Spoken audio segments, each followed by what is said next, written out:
வணக்கம் நேர்களே. இன்னைக்கு நாம ஏப்ரல் மாத ராசி பலன்கள் பற்றி பார்த்துட்டு வந்துட்டு இருக்கோம். அதனுடைய வரிசையில சிம்ம ராசி அன்பர்களுக்கு ஏப்ரல் மாதம் என்ன மாதிரியான பலன்கள் இருக்க போகுது அப்படின்றத நம்ம இந்த பதிவுல தெளிவா பார்க்கலாம்.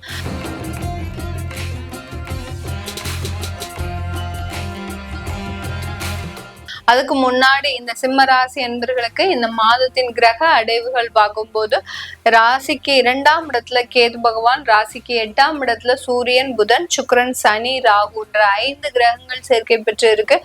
ராசிக்கு 10ஆம் இடத்துல அந்த குரு பகவான், 11ஆம் இடத்துல செவ்வாய் பகவான். இதுதான் இந்த சிம்ம ராசி அன்பர்களுக்கு உண்டான கிரக அடைவுகள். இந்த மாதத்துல 2 கிரகங்களின் பயிற்சிகள் இருக்கு. அதாவது செவ்வாயாகப்பட்டவர் 3ஆம் தேதி ஏப்ரல் மாதம் அந்த 11ஆம் இடத்துல இருந்து 12ஆம் இடமான கடக ராசிக்கு பயிற்சியாகி வர்றார். இந்த சிம்ம ராசி என்பர்களுக்கு கடக ராசியில செவ்வாய் நீச்சம் பெறார். அடுத்து உங்களுடைய ராசி அதிபதியாகப்பட்ட அந்த சூரியன் ஆகப்பட்டவர் 8ஆம் இடத்துல இருந்து விலகி 9ஆம் இடமான அந்த பாக்கிய ஸ்தானத்திற்கு 14ஆம் தேதி ஏப்ரல் மாதம் பயிற்சியாகி வர்றார். பயிற்சி ஆகி வரக்கூடிய அந்த சூரியன் அந்த மேஷ ராசியில உச்சம் பெறார். இது இந்த சிம்ம ராசி என்பர்களுக்கு ஒரு 40% நன்மைகளை கொடுக்கக்கூடிய ஒரு நேரமாக இருக்கும்.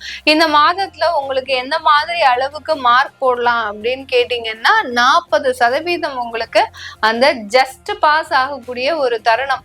ஏன்னா உங்களுக்கு அந்த பிரச்சனைகள் எல்லாமே 8ஆம் இடத்துல கூடி இருந்து கும்மி அடிக்கக்கூடிய ஒரு மாதம் தான் இந்த ஏப்ரல் மாதம். அதுல உங்களுக்கு அந்த சூரியன் ஆகப்பட்ட உங்களுடைய ராசி அதிபதியே அந்த 15 நாள் விடுதலையாகி வெளியில வர்றாரு. அதனால உங்களுக்கு ஒரு மிகப்பெரிய ஒரு ரிலாக்ஸேஷன்ன்றது இந்த சூரியன் மூலமாக தான் இந்த சிம்ம ராசி என்பர்களுக்கு கிடைக்க போகுது. நிறைய பிரச்சனையில சிக்கல்ல மாட்டிட்டு இருக்கக்கூடிய அந்த சிம்ம ராசி என்பர்கள் இந்த மாதத்தின் பிற்பகுதியில கொஞ்சம் வெளியில வரக்கூடிய ஒரு தருணமாக இருக்கும்.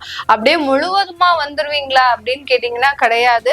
கொஞ்சம் ஒரு மனசு ரிலாக்ஸ் ஆகி கொஞ்சம் உங்களை நீங்களே ஒரு திருப்திப்படுத்திக்க கூடிய ஒரு தருணம் தான் இந்த சூரியன் விலகி வரக்கூடிய ஒரு தருணம். அடுத்து இந்த சிம்மராசி என்பர்களுக்கு இன்னொரு மிகப்பெரிய ஒரு டிராபேக் என்ன அப்படின்ற போது அந்த 8ஆம் இடத்துல இருந்து அனைத்து கிரகங்களும் இந்த 2ஆம் இடத்துல இருக்கக்கூடிய அந்த கேதுவை பார்க்குது. இதுதான் இந்த சிம்ம ராசி என்பர்களுக்கு உண்டான இந்த ஏப்ரல் மாதத்துல இருக்கக்கூடிய மிகப்பெரிய டிராபேக். அதுதான் 8ஆம் இடத்துல இருக்கக்கூடிய அந்த கிரகங்கள் குடும்ப ஸ்தானத்தை பார்க்கும்போது குடும்பத்தில் உள்ள பிரச்சனைகள் அதிகரிக்கக்கூடிய ஒரு தருணம், குடும்பத்திற்காக சில செலவுகளை செய்யக்கூடிய ஒரு தருணம் தான் இந்த சிம்ம ராசி என்பர்களுக்கு இருக்க போகுது.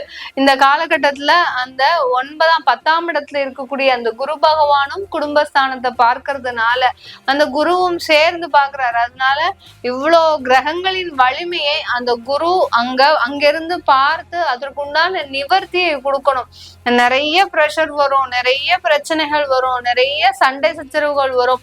இதெல்லாம் தாங்கி வெளியில வரக்கூடியவர்கள் தான் இந்த சிம்ம ராசி என்பர்கள் ஏப்ரல் மாதத்துல. மேடம் நாங்க இதுக்கு முன்னாடியே நிறைய அனுபவிச்சிட்டோமே, இன்னமே எங்களுக்கு என்ன அனுபவிக்கிறதுக்கு இருக்கு அப்படின்னு கேட்டீங்கன்னா புதுசா ஏதாவது ஒரு லெசன் இருக்கும். அந்த வாழ்க்கை பாடத்துல நம்ம கத்துக்க வேண்டிய விஷயங்கள் நிறைய பேஜ் பை பேஜா வந்துகிட்டே இருக்கு. அந்த பேஜ்ல நம்ம இன்னும் எந்த பேஜை பார்க்காம இருக்கோம்ன்றது நமக்கு தெரியவே தெரியாது. அதனால புதிதான சில பாடங்கள், சில அனுபவங்கள் இந்த சிம்ம ராசி என்பர்களுக்கு இந்த ஏப்ரல் மாதம் வந்து சேரக்கூடிய ஒரு நேரமாக தான் இருக்க போகுது. இந்த காலகட்டம் நீங்க என்னென்னலாம் பண்ணணும், இந்த சிம்மராசி என்பர்களுக்கு நம்ம பலன்கள் சொல்லும் போது ஒரு டிஃப்ரெண்டான முறையில நீங்க என்ன பண்ணணும் பண்ணக்கூடாது சொல்லிடுறேன். இதுல நீங்க என்னென்னலாம் பண்ணணும் அப்படின்னு கேட்டீங்கன்னா நிறைய முயற்சிகளை செய்யுங்க, வேலை வாய்ப்புகளை தேடுங்க. நிறைய பேர் வேலை வாய்ப்பு இல்லாம எங்களுக்கு இனிமே வேலையே கிடைக்காது, நாங்க இனிமே எங்க போனாலும் எங்களுக்கு வேலை வாய்ப்புகள் கிடைக்காது அப்படின்ற ஒரு ஸ்டேஜ்ல அப்படியே போய் ஒரு வாழ்க்கையில எதுவுமே நம்ம செய்யக்கூடாது அப்படின்ற ஸ்டேஜ்ல போய் இருக்கிறீங்க. அவர்கள் எல்லோருமே கொஞ்சம் முயற்சி செய்யுங்க. ஏன்னா 8ஆம் இடத்துல அந்த எல்லா கிரகங்களும் இருக்கிறதுனால திடீர் முயற்சிகள், திடீர் யோகங்கள், திடீர் நன்மைகள்லாம் கிடைக்கிறதுக்கு வாய்ப்பு இருக்கு. எந்தெந்த வேலையெல்லாம் நடக்காதுன்னு நம்ம நினைச்சோமோ அதெல்லாம் நடக்கக்கூடிய ஒரு நேரமாக தான் இந்த சிம்மராசி என்பர்களுக்கு இருக்க போகுது. அதனால சில முயற்சிகளை இடைவிடாமல் செஞ்சுக்கிட்டே வாங்க.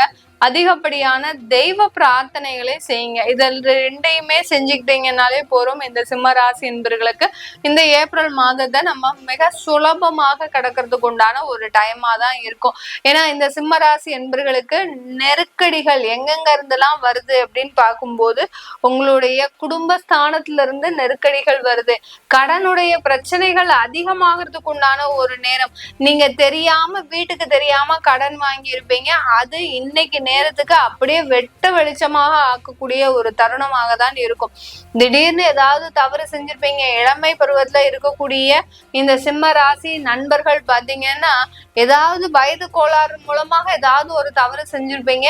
இன்னைக்கு நேரத்துக்கு இந்த ஏப்ரல் மாதத்துல நீங்க தேவையில்லாம அந்த தவறுகள் மூலமாக கெட்ட பெயர்கள் வாங்கறதுக்கு உண்டான ஒரு நேரம்.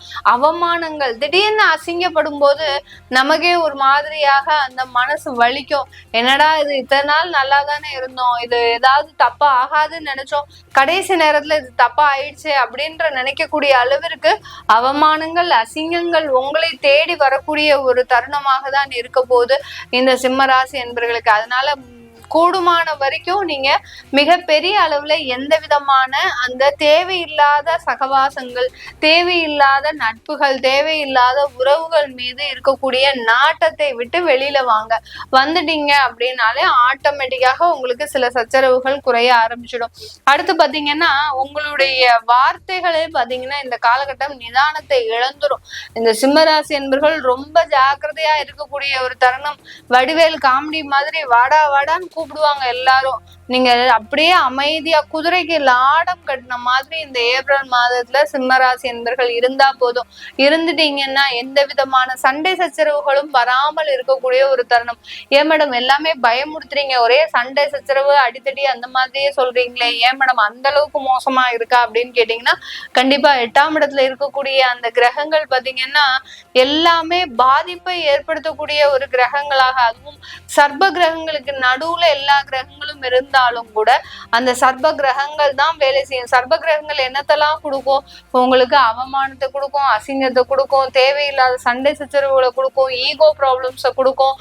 அடுத்து பாத்தீங்கன்னா சாதாரணமாக யதார்த்தமான பேசினாலும் அந்த யதார்த்த பேச்சு பாத்தீங்கன்னா மிகப்பெரிய அளவுக்கு உங்களுக்கு துன்பத்தை தரக்கூடிய ஒரு பேச்சாக தான் இருக்கும். அதனால இந்த மாதிரியான இடத்துல எல்லாம் ரொம்ப கவனமா இருங்க இந்த சிம்ம ராசி என்பர்கள். அடுத்து இளைய சகோதர சகோதரிகளிடம் கொஞ்சம் ஏதாவது பினான்சியல் டிரான்சாக்சன் வச்சுக்கிட்டீங்க அப்படின்னா அதுல கொஞ்சம் ஜாக்கிரதையா இருங்க.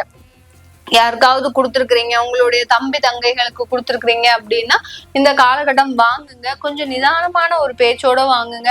அதனால நான் போய் முறைச்சு பேசிட்டு வந்துடுறேன், அவன் ரொம்ப 2 வருஷமா இழுத்தடிச்சிட்டு இருக்கிறான், நான் இன்னைக்கு போய் அவன்கிட்ட போய் சண்டை போட்டு வரப்போறேன் அப்படின்ற மாதிரிலாம் போகாதீங்க. கொஞ்சம் நிதானமாக பேசி வாங்குங்க. பேசி வாங்கினாதான் உங்களுக்கு கிடைக்கும். இல்லாட்டி அடுத்த ஒரு 2 வருஷத்துக்கு அந்த பணத்தை நீங்க எதிர்பார்க்கவே முடியாது. இந்த காலம் தொடங்கணும் உடனேயே சில பிரச்சனைகளும் உங்களுக்கு தொடங்கிடும். அதனால எல்லார்கிட்டையும் ரொம்ப ஸ்மூத்தா போகணும்னா உங்களுடைய அந்த வார்த்தைகளை கொஞ்சம் கவனமாக செலவு பண்ணுனீங்கன்னா தான் உங்களுக்கு இந்த 2.5 வருடம் மிக நிதானமான அமைப்புகள் ஏற்படக்கூடிய ஒரு நேரமாக இருக்கும். 8ஆம் இடத்துல சனி பகவான் வந்துட்டாரு. அஷ்டம சனி ஒரு பக்கம், அடுத்து எல்லா கிரகங்களும் 8ஆம் இடத்துல இருக்கிறது ஒரு 2 மாதத்திற்கு மிகப்பெரிய ஒரு சட்ட சிக்கல்களை ஏற்படுத்தக்கூடிய ஒரு நேரம். ஏன்னா 2ஆம் இடத்துல அந்த கேது பகவான் இருக்கிறதுனால வம்பு வழக்குகள், சட்ட சிக்கல்கள் இதெல்லாம் ஏற்படக்கூடிய ஒரு தருணமாக தான் இருக்கும்.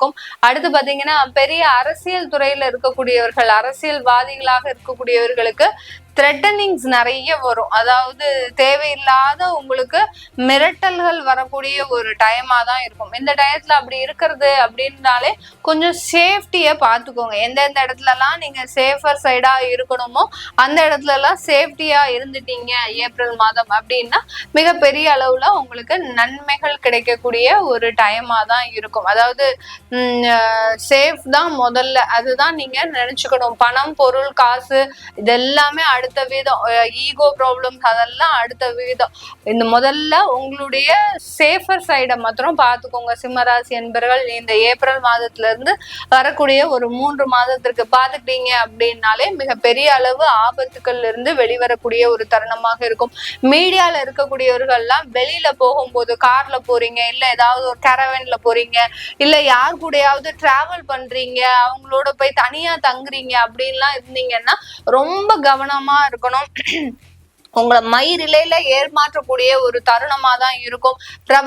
பிரபல ஆர்டிஸ்ட், அடுத்து பாத்தீங்கன்னா ஒரு வாய்ப்புகளை தேடி நீங்க செல்லும் போது அங்க ஏமாறக்கூடிய ஒரு தருணமாக தான் இருக்கும் இந்த ஏப்ரல் மாதத்துல இந்த சிம்ம ராசி என்பர்களுக்கு. அதாவது மீடியால இருக்கக்கூடியவர்களுக்கு, தொழிலதிபர்களுக்கு எந்த மாதிரியாக இருக்கும் அப்படின்னு கேட்டீங்கன்னா, யாரையும் நம்பி நீங்க இன்வெஸ்ட்மெண்ட் பண்ணாதீங்க. சில பேர் உங்களுக்கு நட்பா இருப்பாங்க, சில பேர் உறவினர்களா இருப்பாங்க, சில பேர் ரொம்ப நெருங்கிய ஒரு ஃப்ரெண்ட்ஸா இருப்பாங்க, சில பேர் பிசினஸ் பார்ட்னர்ஸாவே இருப்பாங்க. இந்த மாதிரியான நபர்களோட அவங்க சொன்னாங்க அப்படின்னு சொல்லி நான் இன்வெஸ்ட்மெண்ட் போட்டேன். ஏன்னா உங்க கையில பணப்புழக்கங்கள் இருந்தா கூட அந்த இன்வெஸ்ட்மெண்ட்ன்றத ரொம்ப கேர்ஃபுல்லான ஒரு டயத்துல செலவழிச்சீங்கன்னா நீங்க மாட்டிக்காம இருக்கக்கூடிய ஒரு தருணமாக தான் இருக்கும். இது எல்லாமே நம்ம கோச்சார நிலவரப்படி பலன்களை சொல்லியிருக்கிறோம்.